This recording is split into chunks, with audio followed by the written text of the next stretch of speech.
Hi everyone, we're here with Coach Robert Gary, the head coach of the Furman cross country team, who is just about to head to Poland to be the head coach of the world cross country team.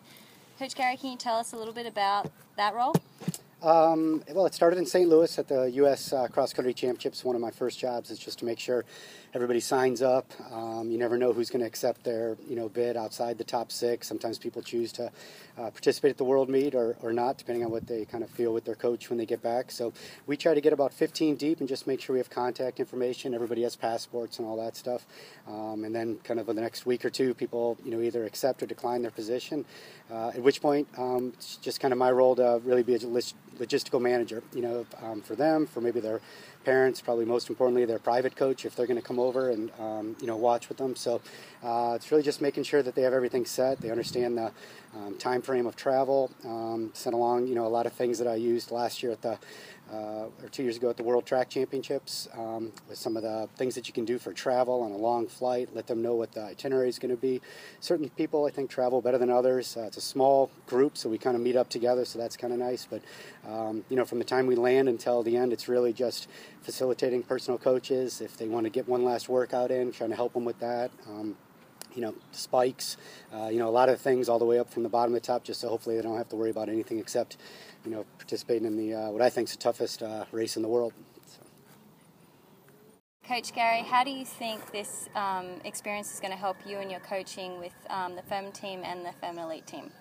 Well, I've always been interested in, the highest level of international competition. I was fortunate enough to participate in some of those events myself, but getting to go there and watch, kind of the trends of, how races are run, how they set things up, even hosting of events. You're able to, we certainly want to draw a number of really upper level events here to Furman. I think just seeing the setup, what goes into it, pre-athlete dinner, that type of stuff. But probably the biggest thing is just being able to sit in the cafeteria. There's a lot of downtime. You can only run so much, especially a couple days before a major championship. So one of the really unique things and things that I think I really enjoy probably more than anything is leaving the United States with a big yellow pad and kind of filling it up, talking with coaches from national team coaches from Kenya, from Ethiopia, all the other European nations, getting to see what some of the kids on our own team do, the juniors and seniors, men and women.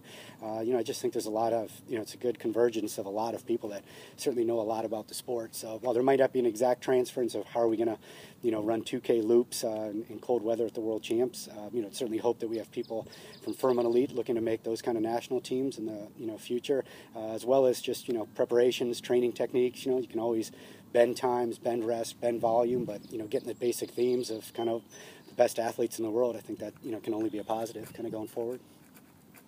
All right, so just changing gears a little bit, the Furman Elite group, the post-collegiate group that has started up down here, can you just sort of describe a little bit about it and what is your ultimate vision for the group? Well, I guess in my mind, kind of in response to a lot of the things that are happening out in Oregon, and having worked with kind of a couple athletes each year, that are professional, but not we don't have a sponsored group or anything else. I really want to try to respond to what I think is probably a wave of the future, and I mean just seeing the benefits of the groups that are there and trying to get that group dynamic effect, to also service people that maybe even be as high up as having achieved the IAAF standard and certainly having the B standard or being close to it, without a contract and seemingly no support. So trying to eliminate this demographic, I think, of pseudo-professional athletes that have to work in a running store for 40 hours or rely on their parents or something. So this was something that Furman agreed to sponsor along with one of our donors here at Furman, but for room and board and physio and travel and equipment for those that don't have contracts, even small ones, and our focus is really to really try to bridge that gap, between what I think is kind of a chasm that's ever increasing between the haves and the have-nots just in our sport. So achievement of the A and B standards, number one. Number two, any kind of national team representation. World Cross for this weekend would be an example. Obviously the Olympics are the ultimate goal, along with World Track and Field Championships, but a number of other teams to make too. And then number three, how do you give back to Furman?